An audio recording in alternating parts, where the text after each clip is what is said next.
పొద్దున్నే ఎవరి ముఖం చూశాను 1000 నోటు పడబోతుంది నా సామిరంగా ఇవాళ చీపు రమ్ము చికెన్ ముక్కే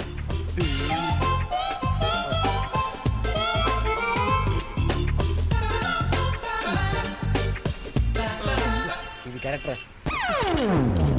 రూపాయికి ఏమవుతుంది సారు నీకు మాట వచ్చిందిగా అరే నీకు 1000 రూపాయలు ఇచ్చాయనుకో కలుపాకి వెళ్తావు పేకెళ్దా తాగుతావు ప్యాక్ ఆడతావు తేడా వస్తే పక్కోని పీకుతావు పోలీసులు వస్తారు నిన్ను అరెస్ట్ చేస్తాను 1000 రూపాయలు బెగ్గర కేసాడంటే వీడెవడో స్మగ్లర్ అని చెప్పేసి నా పేకల మీదకి వస్తుంది ఇదంతా నాకు అవసరమా తెనాలి రామకృష్ణ నాతో పెట్టుకోగే